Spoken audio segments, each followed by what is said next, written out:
What's up, guys? Of Daggers in Darkness, or better known as Declan if you hit me up on Facebook. If you see my Instagram, you know who the fuck I am. Today I want to talk about a couple of things. Number one, I had a skirmish in my local area last Sunday, and it was quite nice. I really enjoyed it. It was more of a scrub. We played in the scrubs, so it was a scrub environment. It was really good. The weather was excellent. The guys that were hosting it did an incredible job at doing it. We had like one host / ref on each team at all times. Explain the rules. Helping out their teammates. Because a lot of us were new to the area, so new to the field. So it was a little bit more if you were new to it, it's kind of getting used to the same field. It takes 2 or 3 times going there to get used to it all fully. But yeah, they were really helpful. We had a barbecue.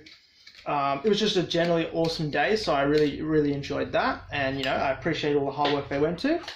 I've got a skirmish coming up on the 20th of May, which I'm looking forward to because I'm trying to go do as many skirmishes as possible.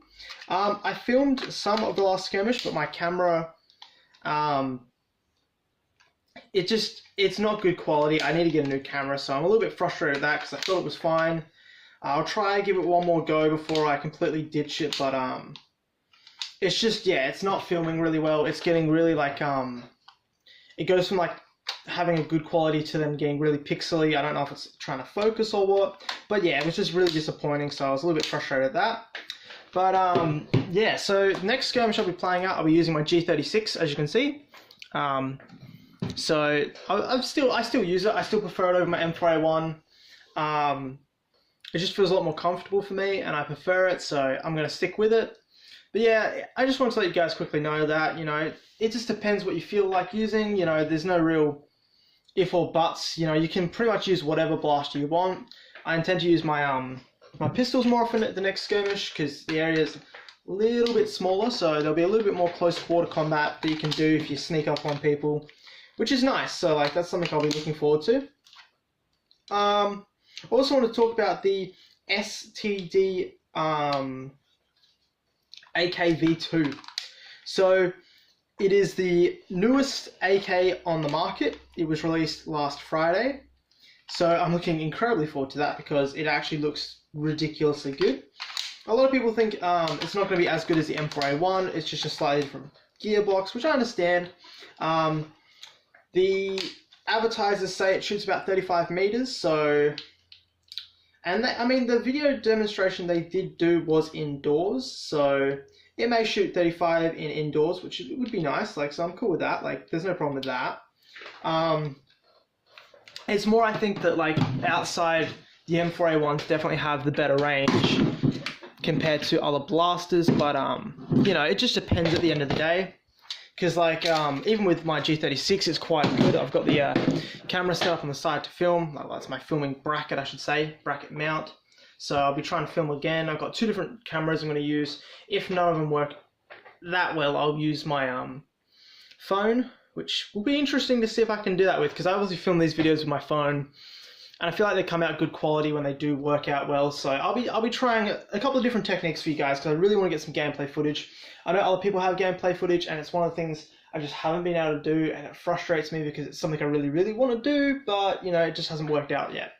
But yeah, back to this AKV2. It has a prime mag. It has where the actual magazine bolt, or not bolt, charging bolt for the AK would be. That's actually the mag prime. So to show you on this, even though it's not an AK, say this was the AK bolt that you'd pull back. You actually pull that back and it primes the mag. And then the selector on the AK, which you push down to go from semi to full auto, you actually change that on the actual blaster, and that changes the actual fire rate. So that's kind of cool that it's actually set up like a more realistic to what a real AK would be. Apparently it has a metal barrel, and it includes a hop up with it, which is interesting. And it has apparently a 1.3 spring in it, so it's quite interesting what it's got going on. I like to see how it actually turns out because I've already ordered it. Apparently it runs the old STD AK mags, so if you've got any of them, they're cross compatible. Still not 100% sure. Some guy told me that, so it's I'll see when it comes out. If it is an STD, so it should work fine. I trust the guy that told me that, so it should be fine, but we'll see how it goes. nonetheless. But yeah, it's just, you know, there's been a lot of interesting things that are coming up and stuff. You know, more skirmishes. There's 3 different skirmishes that are currently being held in South Australia consistently. There's the Aldinga, the Waterloo, and the Port Adelaide, which are incredible. I've got 3 different choices, and obviously I try and go to each one. Just depends with work and stuff. But yeah, it's getting really exciting with all the new innovations with gel blasters. Apparently there's a new M203 grenade launcher. It actually ejects the grenade. You have to fill grenades with gel balls. Apparently some people are saying it uses compressed gas, which if it does, it probably won't be allowed in Australia, but it'll be interesting. I feel like it uses a spring, but I don't know. I really want it to use a spring. That way I probably would have a better chance at getting it in. But yeah, it would just depend and see if they actually, like, you know, it was a promo video, so they might not actually mass produce it in the end. Sometimes they've done that before where they don't mass produce it because it just kind of didn't really work out for them. I mean, the Mac 10, for instance, was meant to be released before Christmas last year, and it still isn't out yet, and still people want to see it, and I don't think it's going to come out. The UMP apparently is just a shell, not a gearbox, so if that comes out, I might invest in it. If it's just a shell, I hate having to put a gearbox in because then you go buy a gearbox.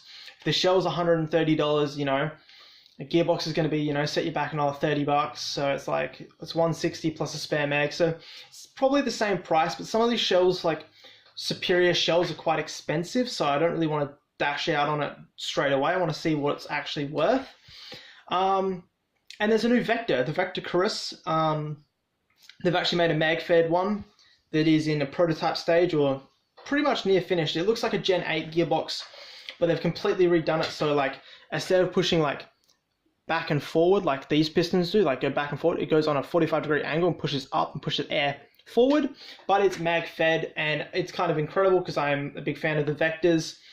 So it'll be interesting to see. It kind of looks similar components to the Gen 8 gearbox, so it'll be interesting to see if it's actually really good. The mag size looks really, really small because it is a thin magazine. Like, it's a ridiculously thin mag. It's probably like that thin. So maybe 1.5 inches. But it'll be interesting to see if it actually, how it goes and if it's worth getting. I'll try and get it, guys, because I really do want to get it. But yeah, guys, tell me what you think in the comment section below about the new blasters, the AK STD V2 and the Vector Chorus, and even the UMP if you want to get them. Which one you recommend I really should get, because I'm already getting the AK, so it's really down to the Chorus or the UMP. It depends if the UMP is just a shell though.